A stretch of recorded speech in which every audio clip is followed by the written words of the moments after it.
Hi అండి అందరికీ. ఈరోజు మనం నేర్చుకోబోతున్న లెసను 6th క్లాస్ నుంచి 7th లెసన్ అనమాట. ఇది సామ్రాజ్యాలు గణతంత్రాల ఆవిర్భావం. సామ్రాజ్యాలు గణతంత్రాల ఆవిర్భావం అనే లెసన్ నుంచి మనం మోస్ట్ ఇంపార్టెంట్ బిట్స్ అన్నీ కూడా మనం చూడబోతున్నాం. ఇవి మన లెసన్ నుంచి లైన్ టు లైన్ తయారు చేయబడిన బిట్లండి. చివరి వరకు చూడండి, మీకు చాలా యూజ్ఫుల్ అయ్యేటటువంటి వీడియో. ఇక్కడ మనం ఫస్ట్ బిట్ చూసుకున్నట్లయితే గంగా యమున నదుల వెంట అంటే గంగా నది లోయ అని అర్థం. సో ప్రజలు పెద్ద సంఖ్యలో స్థిరపడుట ప్రారంభించిన కాలం ఎప్పుడు? పెద్ద సంఖ్యలో ప్రజలు స్థిరపడుట ప్రారంభించిన కాలం ఎప్పుడు? The right answer is option 4 is right answer. 2700 సంవత్సరాల క్రితం. నెక్స్ట్ వన్, హిమాలయాలకు దక్కన్ పీఠభూమికి మధ్య గల ప్రాంతం ఏది? హిమాలయాలకు దక్కన్ పీఠభూమికి మధ్య గల ప్రాంతం ఏది అంటే గంగా నదీ లోయ. గంగా నదీ లోయలో మహాజనపదాలు ఏర్పడుటకు సంబంధించి సరి అయిన దాన్ని గుర్తించండి. మహాజనపదాలు ఏర్పడుట దానికి సంబంధించి సరి అయిన దాన్ని గుర్తించాలి. సో ఇక్కడ వర్షపాతం అధికం మరియు ఇది అత్యంత సారవంతమైన ప్రదేశం. హిమాలయాల నుండి ఒండ్రు మట్టిని తెచ్చి నదులు సంవత్సరమంతటా కూడా ప్రవహిస్తాయి. మరి ఇచ్చట అనేక తెగల ప్రజలు వ్యవసాయ అనుకూల ప్రాంతాలలో స్థిరపడ్డారు. సో దీంట్లో సరి అయినది ఏది అంటే పైవన్నీ కూడా సరి అయినవండి. వర్షపాతం అధికం, ఇది అత్యంత సారవంతమైన ప్రదేశం. మట్టిని తెచ్చిన ఒండ్రు మట్టిని తెచ్చిన నదులు ఉండడం వల్ల కూడా మరి ఇక్కడ బెనిఫిట్ అయిందనమాట ప్రజలకి. అలాగే ప్రజలకి ఇచ్చట అనేక తెగల ప్రజలకి వ్యవసాయ అనుకూల ప్రాంతాల్లో స్థిరపడడం జరిగింది. సో ఇవి మహాజనపదాలకు సంబంధించినటువంటివి అనమాట. సో పైవన్నీ కూడా సరి అయినది. మహాజనపదాల గురించి తెలుసుకొనుటకు గల ఆధారాల గురించి సరి అయినది ఏది? మరి వాళ్ళ గురించి తెలుసుకోవడానికి గల ఆధారాలు ఏమిటి అని మరి పురావస్తు తవ్వకాలు మరియు నాటి పుస్తకాల ద్వారా తెలుసుకోవచ్చు. గంగానది లోయలో వందలాది ప్రాంతాలలో పురావస్తు శాస్త్రవేత్తలు త్రవ్వకాల ద్వారా ప్రజల జీవన విధానం తెలుసుకోవడానికి ప్రయత్నించారు. అలాగే ఈ కాలానికి చెందినటువంటి పుస్తకాలలో కొన్ని సుదూర ప్రాంతాలకు చెందినటువంటి గ్రీకులచే కూడా రాయబడ్డాయి. సో ఇక్కడ మనకి పైవన్నీ కూడా సరి అయినవే. ఓకేనండి, థ్యాంక్ యూ ఫర్. ఇక్కడ పైవన్నీ కూడా సరి అయినవే. ఎవరైనా ఈ వీడియో చూస్తున్న వాళ్ళందరూ కూడా మీకు నచ్చితే లైక్ చేయండి. ఇక్కడ సంస్కృతంలో జన అనే పదం గురించి సరి అయినది ఏమిటి? మరి జన అనే పదం గురించి సరి అయిన దానిని గుర్తించాలి. గంగానదీ మైదానంలో తెగలను గురించి తెలిపేదే జన అనే పదం. ప్రారంభంలో వీరు వ్యవసాయం చేయుటకు గంగా మైదానంలో స్థిరపడ్డారు కాబట్టే వీళ్ళని జనపదంగా పిలుస్తారు.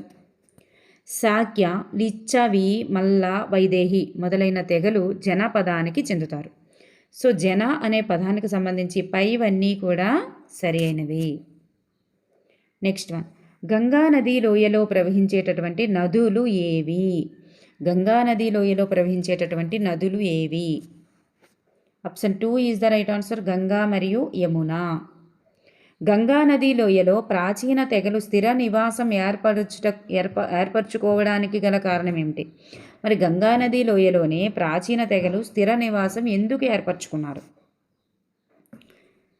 ఎందుకు అంటే option 1 is the right answer అండి. సారవంతమైనటువంటి ఒండ్రు నేలలు కలిగి సంవత్సరం అంతటా కూడా ప్రవహించేటటువంటి నదులు ఉండడం వల్ల, వ్యవసాయ అనుకూలంగా ఉండడం వల్ల అక్కడ తెగలు స్థిరపడడం జరిగింది. సో అడవులు లేకపోవడం కాదు, మరి భారతదేశానికి మధ్యలో ఉండి రవాణా సులభంగా ఉండడం వల్ల కాదు, విదేశీ దాడుల నుండి రక్షణ కలిగి ఉండటం కూడా కాదు. ఓకేనండి, నెక్స్ట్ వన్, గంగా మైదానాలలో పెద్ద ప్రాదేశిక ప్రాంతాలు ఏర్పడుటకు గల కారణం ఏమిటి? ఎందుకు పెద్ద ప్రాదేశిక ప్రాంతాలు ఏర్పడ్డాయి? ఎందుకు అంటే ఇనుము యొక్క విస్తృత ఉపయోగం వలనే పెద్ద పెద్ద ప్రాదేశిక ప్రాంతాలు ఏర్పడ్డాయి. నెక్స్ట్ వన్, గంగా మైదానంలో స్థిరపడినటువంటి పెద్ద జనపదాలకి సంబంధించి సరి అయిన దాన్ని గుర్తించండి. గంగా మైదానంలో స్థిరపడిన పెద్ద జనపదాలు వాటికి సంబంధించి సరి అయినది ఏమిటి? మరి పెద్ద గ్రామాలు మరియు పట్టణాల యొక్క పెద్ద సమూహాలనే మహాజనపదాలు లేదా పెద్ద జనపదాలు అని పిలిచేవారు. జనపదాలలో చాలా వరకు రాజధాని నగరం కలిగి ఉండి రక్షణ పరంగా కూడా పటిష్టంగా ఉండేది. మరి 2500 సంవత్సరాల పూర్వం గంగా మైదానంలో 16 మహాజనపదాలు ఉండేవి. సో ఇక్కడ మనకి మహాజనపదాలు లేదా పెద్ద జనపదాలకు సంబంధించి ఇక్కడ పైవన్నీ కూడా సరి అయినవి. నెక్స్ట్ వన్, క్రింది వానిలో సరికాని దానిని గుర్తించండి. సరికానిది గుర్తించాలి. ఇక్కడ చూస్తే మహాజనపదాలలో యమునా నదికి ఇరువైపులా విస్తరించబడినటువంటి జనపదం ఏది అంటే కురు అంట. పాంచాల అనే జనపదం అనేది గంగా నదికి ఇరువైపులా కలదంట. సూరసేన జనపదానికి పశ్చిమ దిక్కున గల జనపదం అవంతి అన్నారు. ఇది రాంగ్ అన్నమాట. సూరసేన అనే జనపదానికి పశ్చిమ దిక్కున ఉండదు అవంతి అనేది. అన్ని జనపదాల కంటే ఉత్తరాన ఉన్న జనపదం కాంబోజ. సో ఇక్కడ మనకి సరికానిది ఏది అంటే ఆప్షన్ 3 అనేది సరికాదు. గోదావరి నది తీరాన నెలకొన్న జనపదం ఏది, లేదా ఇదే క్వశ్చన్ మనకి దక్షిణ భారతదేశంలో గల ఏకైక జనపదం ఏది అని కూడా అడగవచ్చు.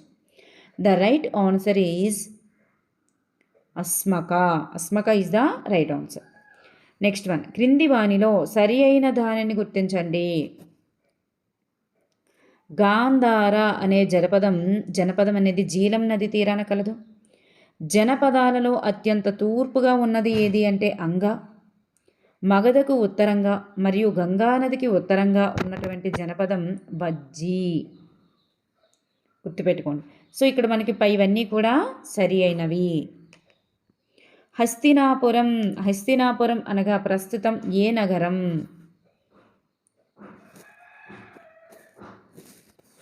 హస్తినాపురం అనగా నేటి ఢిల్లీ నగరం. ఢిల్లీ నగరం. క్రింది పురాతత్వ ప్రదేశాలలో అలహాబాదు దగ్గర గల నగరం ఏది? అలహాబాదు దగ్గర ఉండేటటువంటి నగరం ఏది? The right answer is Kaushambi. Kaushambi అనేది అలహాబాదు దగ్గర కలిగినటువంటి నగరం. ఉపనిషత్ అనే పదానికి గల అర్థం ఏమిటి? ఉపనిషత్ అనే పదానికి గల అర్థం ఏమిటి? ద రైట్ ఆన్సర్ ఈజ్ వచ్చి చేరువగా కూర్చోవడం. వచ్చి చేరువగా కూర్చోవడం అనేది ఉపనిషత్తుకి సరి అయిన అర్థం. నెక్స్ట్ వన్, మహాజనపదాలలో గ్రామాలలో రైతులకు అమ్ముడుపోయినటువంటి దాసులు. రైతులకి అమ్ముడుపోయే వాళ్ళంట గ్రామాలలో. మహాజనపదాలలోని గ్రామాలలో రైతులకు అమ్ముడుపోయినటువంటి దాసులు అనగా ఎవరు? యుద్ధ ఖైదీలండి వాళ్ళు. బానిసలుగా మారినటువంటి యుద్ధ ఖైదీలు. మహాజనపదాలలో కుటుంబ సభ్యులతో పాటుగా వ్యవసాయ క్షేత్రాలలో పనిచేసే యజమానులకు గల పేరేంటి? చూడండి, మహాజనపదాలలో కుటుంబ సభ్యులతో పాటు వ్యవసాయ క్షేత్రాల్లో పనిచేసేవారనమాట. ఎవరు అంటే వారినే గృహపతి లేదా గహపతి అని అంటారనమాట. నెక్స్ట్ వన్, ఈ క్రింది వానిలో మహాజన పదాల గురించి అధ్యయనం చేయుటకు పురాతత్వ శాస్త్రవేత్తలు గంగానది లోయలో త్రవ్వకాలు జరిగిన పట్టణం కానిది ఏమిటి? అంటే ఇక్కడ మహాజన పదాల గురించి అధ్యయనం చేయడానికి పురాతత్వ శాస్త్రవేత్తలు ఏం చేశారు? గంగానది లోయలో త్రవ్వకాలు చేశారు. మరి ఏ ఏ పట్టణాల్లో త్రవ్వకాలు చేశారో అది కానిది ఏది అని. మరి అత్రంజ ఖేరాలో చేశారు, కౌసాంబిలో చేశారు, పాటలీపుత్రాలో చేశారు. వీటన్నింటిలో కూడా చేశారు పురాతత్వ శాస్త్రవేత్తలు. అలాగే హస్తినాపురం అంటే నేటి ఢిల్లీ, అలాగే కోసాంబి అంటే అది అలహాబాద్ వద్ద ఉంటుందన్నమాట. పాటలీపుత్రంలో కూడా చేశారు. అయితే ఇది అరకిమీడు అనేటటువంటిది మాత్రం కాదనమాట. నెక్స్ట్ వన్, మహాజన పదాల కాలంలో వ్రాయబడినటువంటి గ్రంథం ఏంటి? మరి మహాజన పదాల కాలంలో వ్రాయబడినటువంటి గ్రంథము ఏది? So the right answer is ఈ గ్రంథాలన్నీ కూడా రాయబడ్డాయి. ఉపనిషత్తులు, ధర్మసూత్రాలు, దిగానికాయ, మధ్యమనికాయ, అలాగే హెరోడోటస్ చరిత్ర, ఇవన్నీ కూడా రాయబడ్డాయి అన్నమాట. సో పైవన్నీ is the right answer. Next one, గృహపతులు వ్యవసాయ పనుల కొరకు కూలీ చెల్లించి వీరిని నియమించుకునేవాళ్ళు. సో కూలీ చెల్లించి మరి ఎవరిని నియమించుకునేవాళ్ళు? ఎవరిని అంటే బర్తుక అనేటటువంటి వారిని నియమించుకునేవారు అనమాట. వీళ్ళనే కూలివారు సో అని చెప్తారనమాట అప్పుడు మహాజనపద కాలంలో. నెక్స్ట్ వన్, మహాజనపదాల కాలంలో వ్యవసాయ రంగంలో ప్రధాన మార్పుకు గల కారణాలను గుర్తించాలి. అక్కడ చూడండి, మనకి బర్తుక, దాసులు, గృహపతి లేదా గహపతి అవి వచ్చాయి కదా. గృహపతి లేదా గృహపతి అనే వాళ్ళే యజమానులు, వ్యవసాయ క్షేత్రంలో పనిచేస్తారు. బర్తుక అంటే యుద్ధాల టైంలో బందీలైన రైతులకు అమ్ముడిపోయినటువంటి వారు అనమాట వాళ్ళు. బానిసలు, దాసులు అంటే బానిసలు అనే మీనింగ్ వస్తుంది. బర్తుక అంటే కూలి పనివారు, అలా గుర్తుపెట్టుకోండి చాలు. నెక్స్ట్ వన్, మహాజనపదాల కాలంలో వ్యవసాయ రంగంలో ప్రధాన మార్పుకు గల కారణాలు ఏమిటి?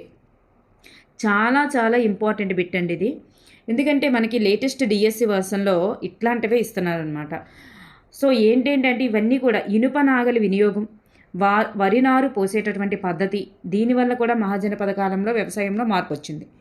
అభివృద్ధి చెందినటువంటి సాగునీటి సౌకర్యాలు, ఈ మూడింటి కారణంగా మరి వ్యవసాయ రంగంలో ప్రధాన మార్పు అనేది రావడం జరిగింది. So 5 is the right answer. Next one, మహాజనపదాలు వాటి రాజధానికి సంబంధించి సరికానిది గుర్తించాలి. మహాజనపదాలు మరియు వాటి రాజధానికి సంబంధించి సరికానిది ఏది? ఇక్కడ చూస్తే గాంధార అనేది తక్షశిల, కాంబోజా అని దాని యొక్క రాజధానికి వచ్చేసరికి రాజపురం అనేది రైట్ ఆన్సర్ అండి. సో మత్స్య అనేది విరాట నగరం, అలాగే చేది అనేది సోతిమతి, ఈ మూడు కూడా రైట్ ఆన్సర్స్. ఇక్కడ సరికానిది ఏది అంటే కాంబోజా అనేది సరికాదు, ఎందుకంటే రాజపురం అనేది వస్తుంది, రాజగృహం అనేది కాదనమాట. నెక్స్ట్ వన్, మహాజనపదాల పదాలు వాటి రాజధానికి సంబంధించి సరికాని జతను గుర్తించాలి. ఇక్కడ చూస్తే మనకి కురు అంటే హస్తినాపురం, కురు యొక్క రాజధాని హస్తినాపురం, వజ్జి అనేది వైశాలి, మల్లా అంటే కుసీనార, కోసల యొక్క రాజధానికి వచ్చేసరికి మనకి వారణాసి అయితే కాదు. ఏంటి రాజధాని అంటే ప్రవస్తి అనేది దీని యొక్క రాజధాని, ప్రవస్తి అనేది. సో ఇక్కడ 4 అనేది ఇక్కడ మనకి సరిగా లేదు. నెక్స్ట్ వన్, మహాజనపదాలు వాటి రాజధానుల గురించి క్రింది వానిలో సరికానిది ఏది? మహాజనపదాలు వాటి రాజధానికి వచ్చేసరికి వత్స, కౌసాంబి, అలాగే పాంచాల యొక్క రాజధానికి వచ్చేసరికి మనకి అహిచ్చత్ర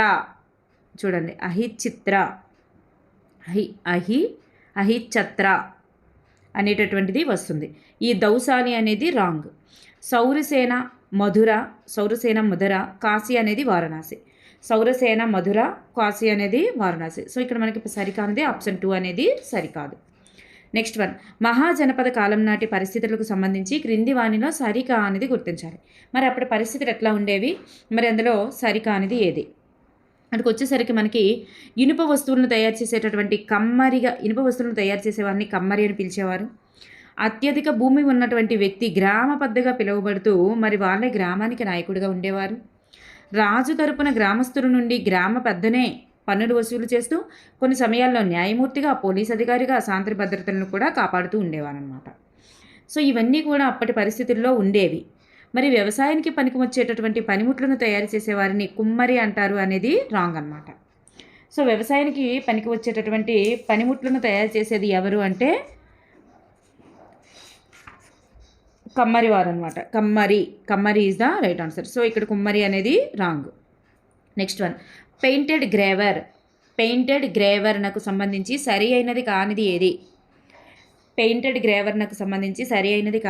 మరి ఈ పాత్రలు మహాజనపద కాలం నాటివి. వీటిలో ముఖ్యమైనవి ఏంటంటే పల్లెములు, గిన్నెలు వాటిని తయారు చేసేవారు. ఇవి చాలా ముతకగా, స్పృశించడానికి చాలా కఠినంగా ఉంటాయి అనేది రాంగ్. చాలా సాఫ్ట్గా ఉంటాయి, ముతకగా అయితే ఉండవు, చాలా సాఫ్ట్గా, స్పృశించడానికి చాలా మృదువుగా ఉంటాయి అన్నమాట. సో ఇక్కడ మనకి రాంగ్గా సరిగానిది ఏంటి అంటే ఆప్షన్ 3 అనేది రాంగ్గా ఉంది.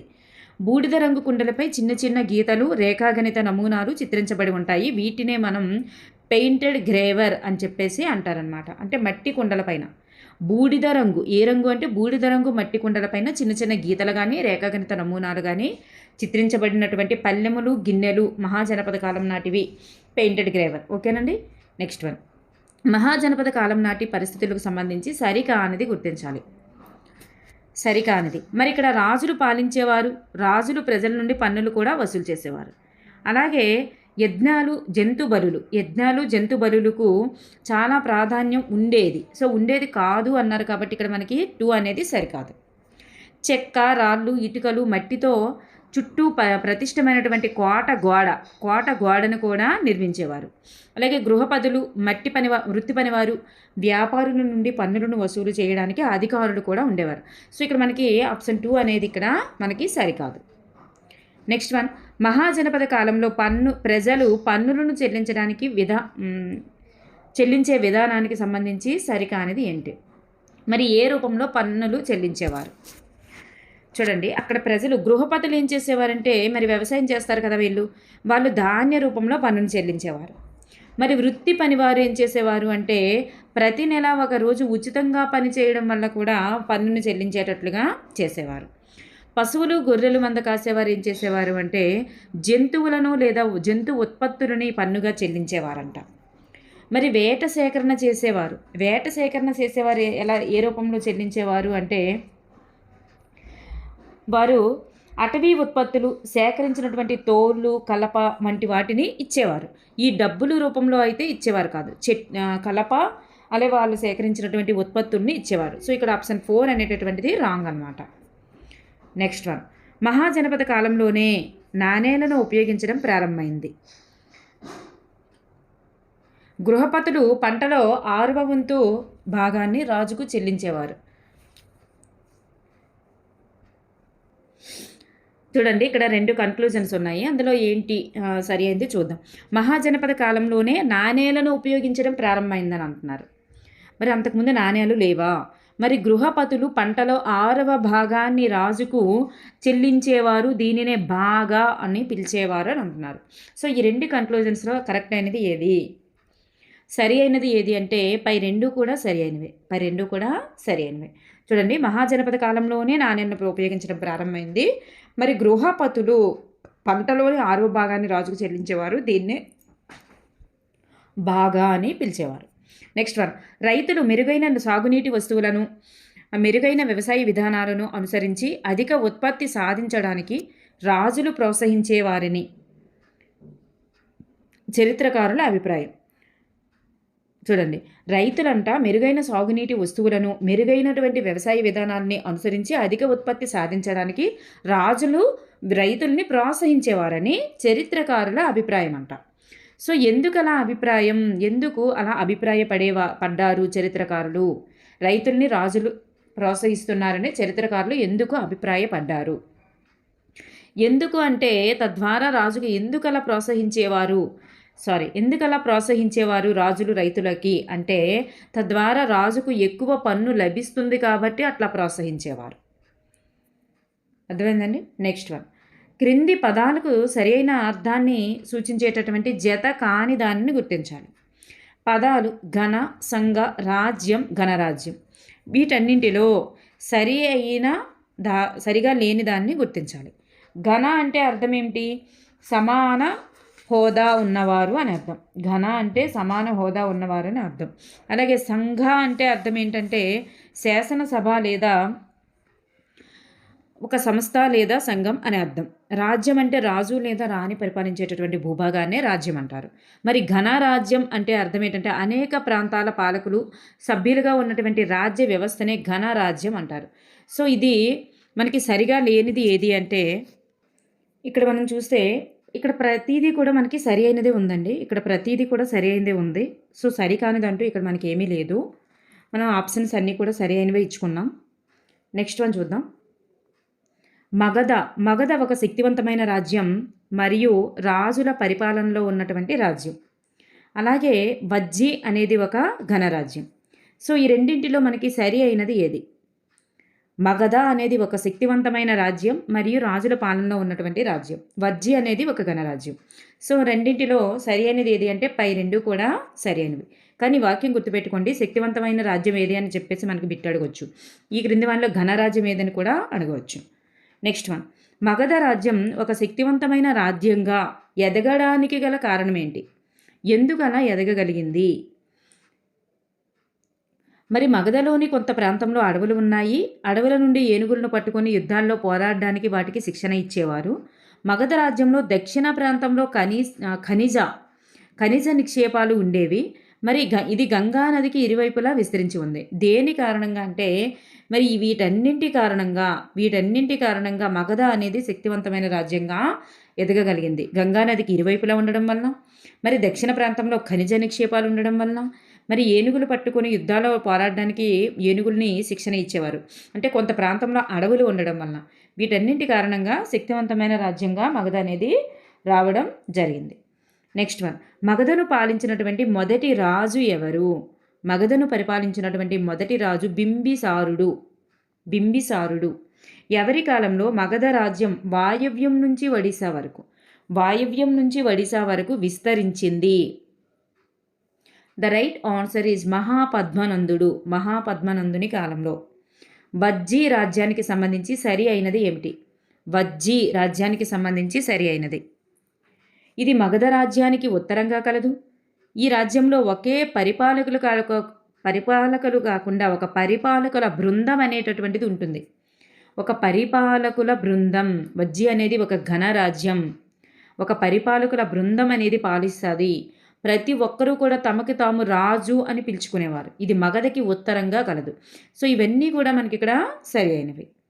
నెక్స్ట్ వన్, వజ్జి రాజ్యానికి సంబంధించి సరికానిది గుర్తించండి. మరి బుద్ధుడు, మహావీరుడు ఘనాలకు చెందినవారు. మరి ఘనరాజ్యాలు 1500 సంవత్సరాల పాటు మనగలిగాయి. గుప్తరాజులు ఘనరాజ్యాలను జయించారు.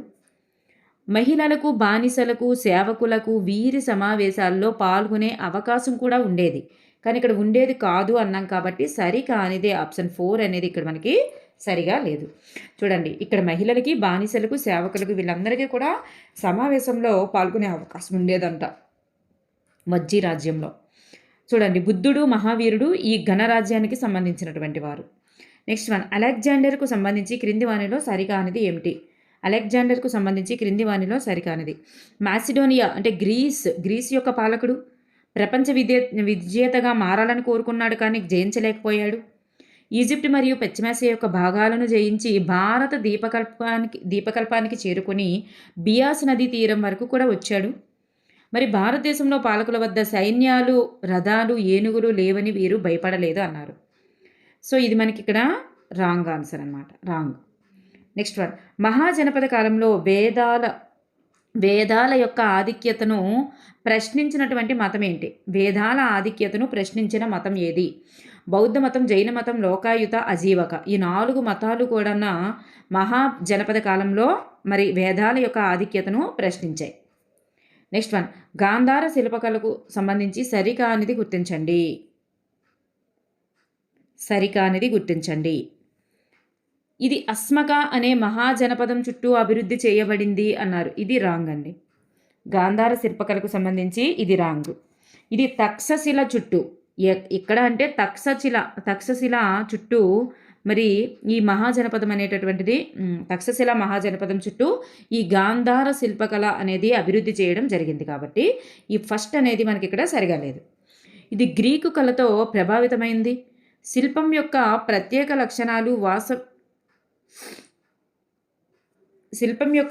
లక్షణాలు సరైన కొలతలతో సున్నితమైన పనితనం కలిగినటువంటిది. చాలా వరకు గౌతమ్ బుద్ధుని చిత్రాలు ఈ శైలిలోనే చెక్కబడినాయి. సో ఇక్కడ మనకి చూస్తే పైవన్నీ కూడా గాంధార శిల్పకళకు సంబంధించి సరి అయినవే. ఫస్ట్ది సరికాదు. నెక్స్ట్ వన్, బౌద్ధ వాన్మయంలోని సుత్త పీఠికలో గల 5 నికాయలలో మొదటిది ఏమిటి? బౌద్ధ వాన్మయంలో సుత్త పీఠికలో 5 నికాయలలో మొదటిది ఏంటి అంటే Dighanikaya is the right answer. Thank you for everyone.